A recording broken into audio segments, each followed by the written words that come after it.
किसी ने बड़े कमाल की बात कही है कि एक मक्खी अगर सब्जी के तराजू पर बैठ जाए तो ज्यादा फर्क नहीं पड़ता है, लेकिन वही मक्खी अगर एक सोने के तराजू पर बैठ जाए तो उसकी कीमत 10,000 रुपए हो जाती है। हमारा मूल्य दूसरों के मूल्य से भी निर्धारित होता है, इसलिए संगत सुधारना शुरू कीजिए। नमस्ते दोस्तों, मैं हूं आरजे कार्तिक। एक बड़ी छोटी सी कहानी है 3 राहगीरों की, 3 पैसेंजर्स की। अलग अलग दिशा से आ रहे थे और जंगल में एक बड़े पेड़ के नीचे विश्राम करने के लिए जब बैठे तो तीनों की मुलाकात वहां हुई।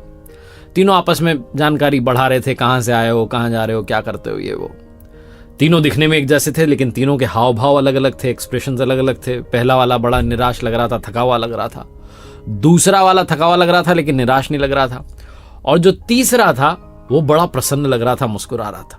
तीनों के पास में 2-2 झोले थे, 2-2 बैग्स थे। एक बैग आगे लटका रखा था, एक झोला पीछे लटका रखा था। और तीनों की कदकाठी एक जैसी थी।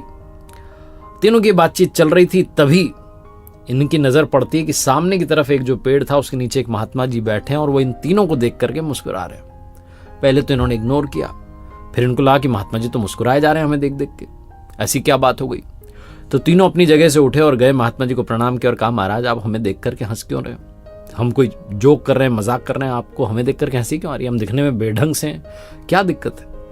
महात्मा जी ने कहा, बेटा मैं तुम्हारे प्रश्नों का उत्तर दूं उससे पहले मैं तुमसे एक प्रश्न करता हूं, उसका उत्तर दो।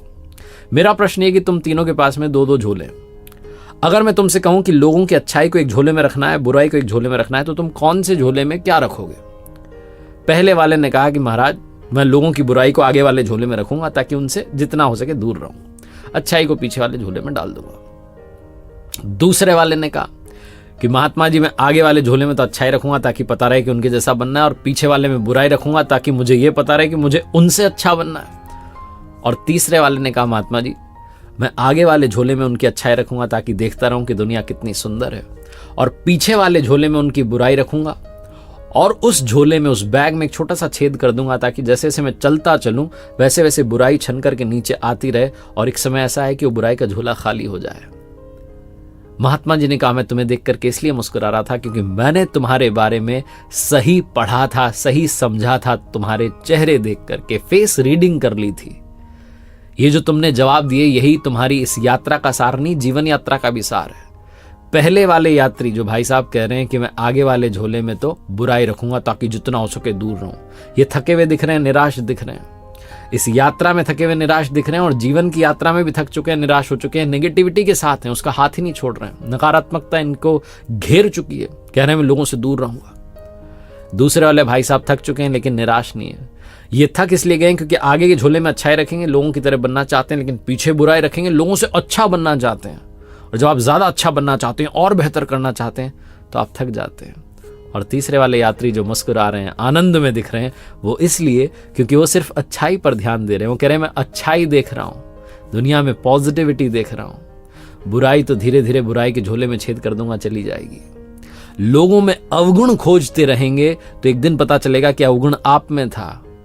इसीलिए दूसरों में आपको, हर किसी में अगर आपको कमी दिखाई दे रही है तो कमी आप में है, दूसरों में नहीं है।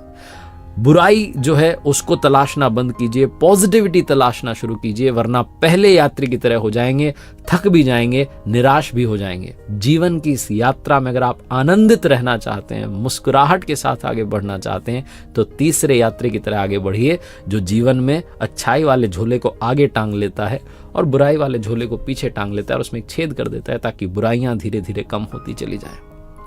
हमारा दृष्टिकोण हमारे जीवन को बदल देता है, इस बात पर अमल करना शुरू कीजिए। एक बार फिर से वही बात कर दिखाओ जैसा कि दुनिया करना चाहे, आपके जैसा।